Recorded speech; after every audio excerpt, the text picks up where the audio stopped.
आज हम डिस्कस करेंगे मिरर्स के बारे में और यहाँ पर हम देखते हैं कि जो मिरर्स हमारे पास होंगे जो हम यहाँ पे पढ़ने वाले हैं, the mirrors are of two types. पहला हो गया हमारा प्लेन मिरर और दूसरा जो टाइप हो गया हमारा which is spherical mirror.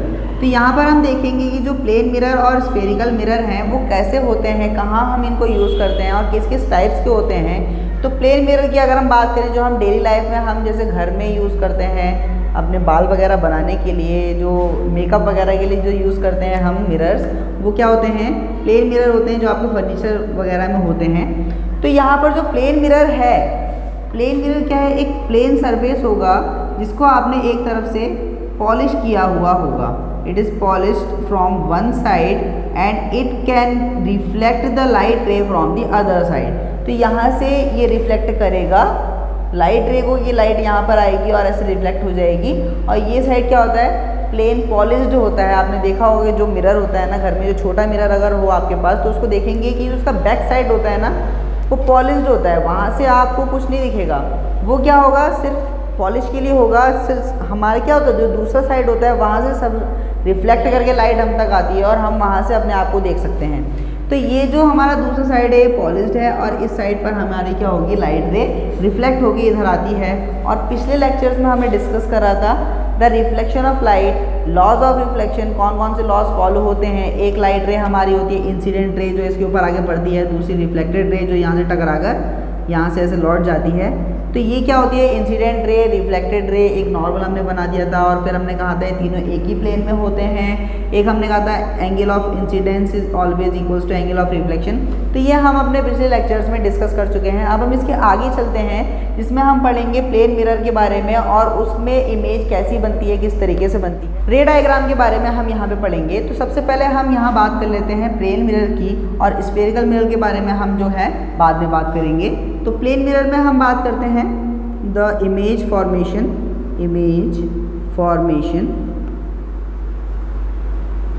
Bye plane mirror. तो यहाँ एक बात का ध्यान रखिए, जब भी हम इमेज फॉर्मेशन के बारे में बात करते हैं तो always when we solve these problems that plane mirrors में या स्फेरिकल मिरर्स में जो भी टाइप का हमारा मिरर होगा, अगर हमें उसमें इमेज फॉर्मेशन के लिए रे डायग्राम बनाना है तो पहली बात तो जैसा भी आपका ये मिरर होगा, चाहे प्लेन मिरर हो चाहे वो आपका स्फेरिकल मिरर हो, तो उसमें आपका ऑब्जेक्ट लेफ़्ट साइड में रखा होना चाहिए और सीधा रखा होना चाहिए। अब चाहे आपका इमेज वहाँ बने या इसके पहले बने वो अलग बात है। तो यहाँ पर हम बात करते हैं प्लेन मिरर की, और ये हमने एक मान लिया ऑब्जेक्ट, एक हमने हाइपोथेटिकल लाइन मान ली कि हाइपोथेटिकल लाइन है। हाइपोथेटिकल मीन्स इसको खाली हमने एक एज्यूम करा है, मान लिया है। Let us consider an object A B is placed front of the mirror. जो मिरर है इससे कुछ डिस्टेंस पर एक ऑब्जेक्ट रखा है बिल्कुल सीधा, और इसकी इमेज अब ये मिरर बनाएगा। तो हम देखते हैं जो इमेज बनेगी वो तो ठीक है, बट ये इमेज फॉर्मेशन के लिए जो हम रे डायग्राम बनाएंगे वो कैसे बनाएंगे। हमेशा ध्यान रखिएगा कि जो पहली रे होती है वो हम इस एक्सिस के, इसको हम प्रिंसिपल एक्सिस भी कहते हैं, it is called principal axis. तो जो हमारी पहली रे होगी वो इस प्रिंसिपल एक्सिस के पैरेलल जाएगी। तो हमें पता है कि ये अगर प्लेन मिरर है और कोई भी रे अगर किसी प्लेन मिरर पर परपेंडिकुलरली इंसिडेंट करे, नॉर्मली मतलब बिल्कुल परपेंडिकुलर इंसिडेंट करे, तो जिस डायरेक्शन में वो जा रही है उसके अपोजिट डायरेक्शन में वो उसी पाथ पर लौटकर आ जाती है। तो ये रे ऐसे जाएगी और ऐसे ही लौटकर आ जाएगी। तो यहाँ पर हम देखते हैं दूसरी रे के बारे में। ये हमारी दूसरी रे हो गई जो इस पॉइंट से जाएगी। अब क्योंकि ये क्या है, इसे परपेंडिकुलर लाइन है तो ये इसका नॉर्मल हो गया। तो ये लॉज ऑफ रिफ्लेक्शन को फॉलो करते हुए इस डायरेक्शन में रिफ्लेक्ट हो जाएगी। It reflects back to the same medium following the laws of reflection. Then हमेशा ध्यान रखें इमेज वहाँ बनती है जहाँ पर ये लाइट रे जो रिफ्लेक्ट हो रही हैं वो जाकर खुद मिलती हैं। तो यहाँ हम देखते हैं कि एक रे तो हमारी ये आ गई और लौट कैसे चली आएगी, इस डायरेक्शन में लौट के चली आएगी। और दूसरी रे ऐसे गई और यहाँ लौट के चली गई, तो हम ये देख रहे हैं कि ये रेस तो कभी नहीं मिलेंगी। देखिए ऐसे जा रही हैं ये, अब ये हमेशा दूर जाती रहेंगी, दूर जाती रहेंगी, कहीं जाके नहीं मिलेंगी। तो अब ये कहाँ मीट करेगी, कहाँ इमेज बनेगी, क्योंकि हमें पता है कि जब हम प्लेन मिरर में देखते हैं तो इमेज तो बनती है, क्योंकि वहाँ हमें दिख रहा है। तो कौन सी इमेज है, कैसे बन गई, लाइट रेस तो आपस में मिल नहीं रही हैं। तो यहाँ पर क्या है, देखिए ऐसी इमेजेस को बनाने के लिए जहाँ पे लाइट रेस आपस में नहीं मिल रही होती हैं, इस रे को हम पीछे की तरफ बढ़ाएंगे by dotted lines. Dotted lines के फॉर्म में हम इसको पीछे बढ़ा रहे हैं। और इस रिफ्लेक्टेड लाइट को बढ़ा दें, इंसिडेंट लाइट रेज को नहीं बढ़ाएंगे, रिफ्लेक्टेड लाइट रेज, क्योंकि देखिए रिफ्लेक्टेड लाइट, इंसिडेंट लाइट रे ये और रिफ्लेक्टेड ये, तो रिफ्लेक्टेड लाइट रे को हम पीछे की तरफ बढ़ाएंगे, पीछे की तरफ। जैसे अगर ये यहाँ से इधर को आ रही है तो हम इसको पीछे बढ़ाएंगे, ऐसे आगे नहीं बढ़ाएंगे। हम इंसिडेंट लाइट रे को नहीं बढ़ा रहे हैं, रिफ्लेक्टेड को बढ़ा रहे हैं। तो इसको रिफ्लेक्टेड को हमने पीछे बढ़ाया इधर, इस रिफ्लेक्टेड को हम पीछे बढ़ाएंगे तो इधर, क्योंकि जो इमेज बनती है वो रिफ्लेक्टेड लाइट रेज से बनती है, इंसिडेंट लाइट रेज से नहीं बनती है। हमेशा ध्यान रखिएगा, इमेज जो बनेगी वो इंसिडेंट लाइट रेज से नहीं बनेगी, रिफ्लेक्टेड लाइट रेज से बनेगी। तो हमने एक रिफ्लेक्टेड लाइट रे को पीछे ऐसे बढ़ाया, इस रिफ्लेक्टेड लाइट रे को हमने ऐसे पीछे बढ़ाया, तो इमेज बन गई हमारी यहाँ पर। It is the image which can be represented as A dash B dash. Then the image formed. अब यहाँ तो क्योंकि ये डिस्टेंस आपको इससे ज़्यादा लग रही है, स्केल वगैरह का यूज़ नहीं करा है, रूलर का अगर यूज़ करेंगे आप, ये डिस्टेंस इसकी बराबर आएगी। आप अगर देखें ये यहाँ पे लाइन थोड़ी जो है हमारी टेढ़ी हो रही होगी, या ये एंगल बराबर नहीं आ रहे होंगे, तो अगर आप स्केल और कंपास का यूज़ करके या प्रोटेक्टर का यूज़ करके देखेंगे और ये एंगल इसके बराबर रखेंगे, रिफ्लेक्टेड लाइट रे, इंसिडेंट लाइट रे, और इसके बारे में बात करेंगे, तो ये जितनी डिस्टेंस पर ये होगा उतनी डिस्टेंस पे ये होगा। लेट अस सपोज कि जो आप अपनी कॉपी में डायग्राम बनाएंगे, ये प्लेन मिरर बना दिया और ये मान लिया इसको आपने बनाया 5 सेंटीमीटर के डिस्टेंस पर। कितने डिस्टेंस पर? 5 सेंटीमीटर के डिस्टेंस पर। तो खुद ब खुद ये जो इमेज बन रही है वो इससे 5 सेंटीमीटर के डिस्टेंस पर ही बनेगा। ध्यान रखिएगा कि the distance of the object from the mirror will be equal to the distance of the image from the mirror। तो ये दोनों डिस्टेंस क्या होती हैं? सेम होती हैं। तो यहाँ पर हम बात कर रहे हैं कि image formation by plane mirror, तो हम देख रहे हैं कि प्लेन मिरर में जो इमेज फॉर्मेशन हो रहा है वो ऐसा हो रहा है। अब देखिए दो बातें ध्यान में रखिएगा, जब भी इमेज बनती है तो हमारी इमेज दो तरीके की बनती है। एक होती है हमारी रियल इमेज और एक होती है हमारी वर्चुअल इमेज। तो रियल इमेज और वर्चुअल इमेज क्या है? देखिए जहाँ पर जो रिफ्लेक्टेड लाइट रेज है ना वो जाके खुद मिले, वो जाकर खुद मिले। जैसे अगर रिफ्लेक्टेड लाइट रे, जैसे मान लिया कि ये रिफ्लेक्ट होकर ऐसे आ रही होती और ये रिफ्लेक्ट होकर ऐसे आ रही है, तो दोनों आके यहाँ मिल जाते, तो यहाँ पे हमारा क्या बनती? इमेज बन जाती है। तो ये फिजिकली खुद मिल रही है लाइट रेज जाकर, तो ऐसी इमेज को हम क्या कहते हैं? रियल इमेज कहते हैं। बट अगर ऐसा केस हो रहा है कि जिसमें रिफ्लेक्टेड लाइट रेज आपस में नहीं मिल रही बल्कि दूर जा रही हैं, तो ऐसे केस में हम रिफ्लेक्टेड लाइट रेज को पीछे बढ़ाते हैं और वो हमें एक पॉइंट पे मिलती हुई दिखती हैं। तो ये जो पीछे बढ़ाई हुई लाइट रेज, जो रिफ्लेक्टेड लाइट रेज होती है, वहाँ पर जो इमेज बनती है उसको हम कहते हैं वर्चुअल इमेज। तो यहाँ पर आपको समझ में आ रहा होगा कि प्लेन मिरर में जो इमेज बनेगी वो कैसी बनेगी? वर्चुअल इमेज बनेगी। Very good. तो यहाँ पर हमारी जो इमेज के बारे में अगर हम बात कर रहे हैं, तो इमेज कैसी बन रही है? Image formed by plane mirror. तो पहले हम इसकी पोजीशन की बात करते हैं। What will be the position of the image? तो पोजीशन कैसी होगी? Behind the mirror. Behind the mirror कहाँ बन रही है? मिरर के पीछे। मिरर के पीछे, यहाँ हम मिरर के सामने खड़े हैं और हमारी इमेज कहाँ बन रही होगी? मिरर के पीछे बन रही है। और दूसरी पोजीशन के बारे में क्या बात आ गया? Equidistance from the mirror. ठीक है, the distance of image, distance of image from mirror is equal to distance of object, distance of object from the mirror. तो यहाँ पर आपको ये बात समझ में आ गई कि जो पोजीशन है हमारी इमेज की वो कैसी है? पहली बात बिहाइंड द मिरर, मिरर के पीछे बन रही है, और दूसरी बात कि distance of the image from the mirror is equal to distance of the object from the mirror. जैसे मैंने आपको बताया कि जो डिस्टेंस होगी वो सेम होगी। तो अगर हम नेचर की बात करें इमेज की, तो नेचर के बारे में अगर हम बात करें तो हमने आपको बताया था कि अगर रिफ्लेक्टेड लाइट रेज को पीछे बढ़ाकर अगर मिलाया जा रहा है और वहाँ इमेज बनी है तो वो इमेज कैसी कहलाती है, वर्चुअल इमेज कहलाती है। तो यहाँ पे हम नेचर की बात करें तो image is virtual, image is virtual. और अगर हम बात करें इसके साइज़ की और इसके हाइट की, तो हम देख रहे हैं कि the size of the image is equal to size of the object, क्योंकि देख रहे हैं ये रेक्टेंगल बन रहा है ना, रेक्टेंगल में क्या है देखो कि ये डिस्टेंस बराबर ये लेंथ के बराबर, तो इमेज की जो हाइट है वो ऑब्जेक्ट की हाइट के बराबर होगा, same size as the object. तो ऑब्जेक्ट के बराबर साइज की बनेगी। और दूसरा हमें दिख रहा है कि अगर ये सीधा है तो ये भी कैसा बनेगा, सीधा बनेगा, इरेक्टेड इमेज। तो तीन तरीके के हमारे क्या हो गए, इसके नेचर हो गया। एक तो हमारी इमेज कैसी बन रही है, वर्चुअल बन रही है, दूसरा उसका साइज जो है वो इक्वल है, सेम है ऑब्जेक्ट के, और तीसरा है हमारा कि इमेज इरेक्टेड बन रही है। और एक और चीज़ यहाँ पे होता है, इट हैज़ लेटरल इन्वर्जन।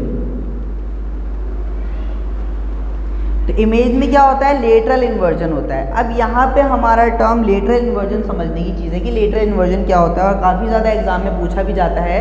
तो अब यहाँ हम बात करते हैं लेटरल इन्वर्जन के बारे में। अब लेटरल इन्वर्जन क्या होता है, जैसे हमें पता है कि जब हम मिरर में देखते हैं तो हमारी टी शर्ट पे जो भी लिखा होता है वो मिरर में उल्टा दिखाई देता है। अब उल्टे का मतलब ये नहीं कि उल्टा दिखाई दे रहा है, कि जैसे अगर आपके टी शर्ट में सुपरमैन बना है तो सुपरमैन उल्टा दिखाई देगा, उसका सर नीचे हो गया और पैर ऊपर हो गया, ऐसा नहीं होता।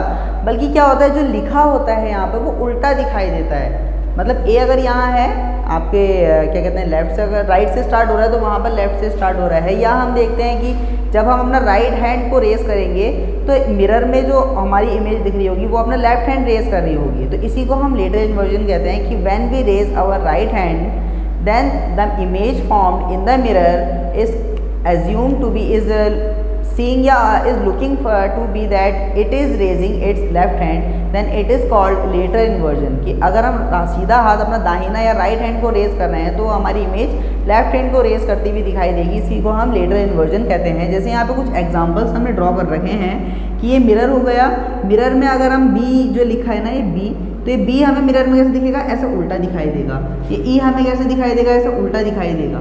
तो बात समझ रहे हैं। तो इसी को हम क्या कहते हैं, लेटरल इन्वर्जन कहते हैं कि राइट साइड इमेज जो ऑब्जेक्ट का राइट साइड है वो इमेज में हमें लेफ्ट साइड दिखाई दे, उसी को लेटरल इन्वर्जन कहते हैं। और इन्वर्जन क्या हुआ, खाली उल्टा दिखाई दे। जैसे मार्कर अगर ऐसा है तो और इसकी इमेज कैसी बने, उल्टी बने, इसको हम इन्वर्जन कहते हैं। उल्टा हो गया इमेज हमारी, इन्वर्टेड इमेज कहेंगे। बट लेटरल इन्वर्जन इज कि यहाँ पर अगर ये जैसे आर्ट लाइन लिखा है, आर्ट लाइन, तो ये उल्टा दिखाई देगा। मिरर में कैसे दिखेगा, उल्टा। ए इधर लिखा दिखेगा, आर उधर दिखेगा, वो भी उल्टा दिखेगा। जैसे यहाँ पे एम्बुलेंस का एग्जांपल लेते हैं। आपने देखा होगा जो एम्बुलेंस होती है, एम्बुलेंस के सामने जो लिखा होता है एम्बुलेंस को उल्टा लिखा देता है। तो उल्टा क्यों लिखा होता है, जैसे हम अगर गाड़ी को ड्राइव कर रहे हैं और पीछे से एम्बुलेंस आ रही है, हमारा जो साइड मिरर या हमारा फ्रंट मिरर होता है जिससे हम पीछे का देखते हैं, उसमें जो लिखा हुआ दिखे एम्बुलेंस के आगे का वो हमें सीधा दिखे, तो जिससे हम उसको आसानी से पढ़ सकें और एम्बुलेंस को रास्ता दे सकें। क्योंकि उसमें पेशेंट वगैरह होते हैं तो आराम से क्या हो, पेशेंट को ले जा सके, एम्बुलेंस को हम रास्ता दे दें एमरजेंसी सर्विसेज के लिए।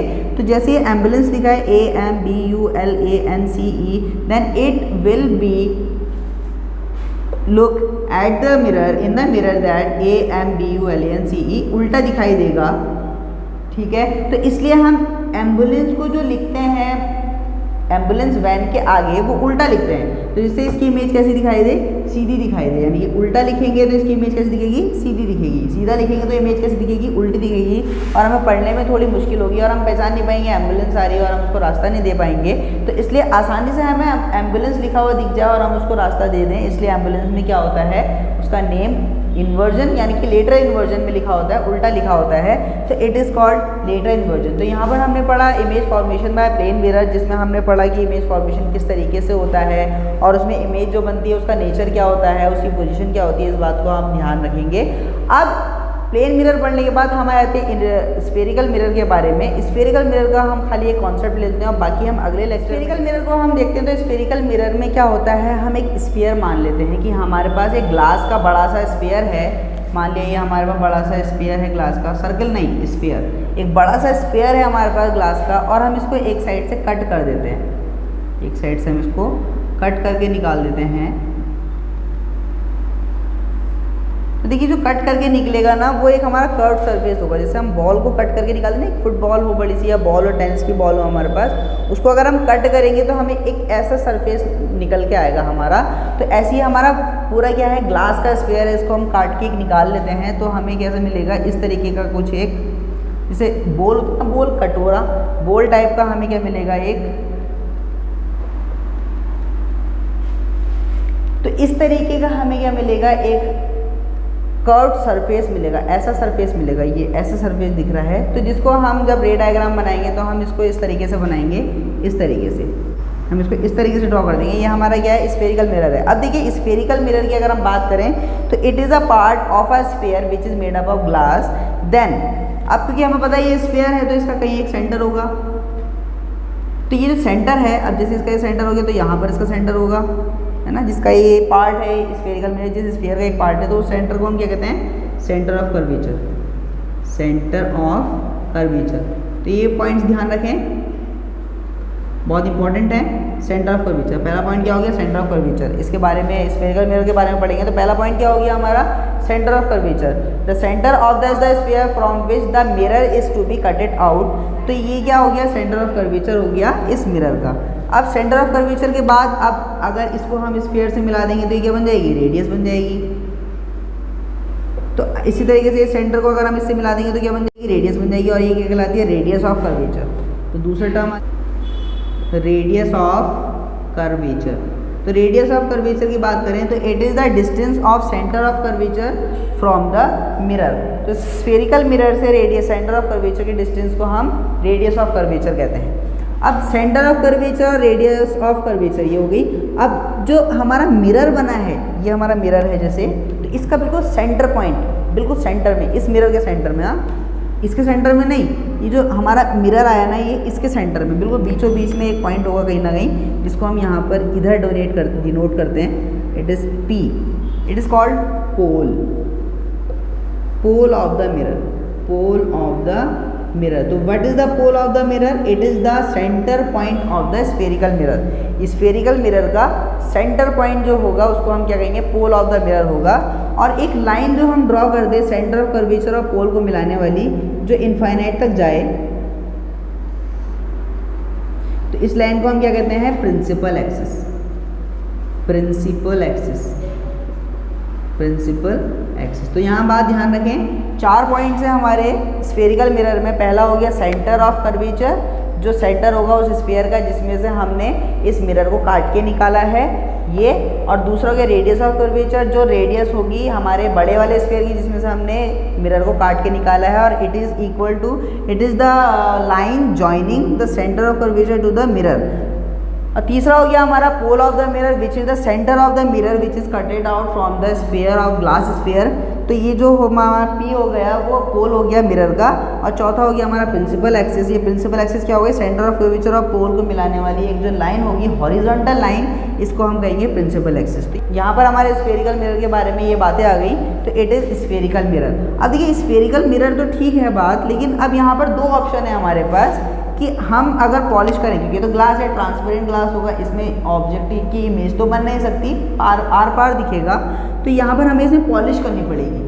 अब पॉलिश हम 2 तरीके से कर सकते हैं, या तो हम अंदर पॉलिश कर दें जिसको हम ऐसे दिखा दें, या हम इसके बाहर पॉलिश कर दें जिसको हम ऐसे दिखा दें।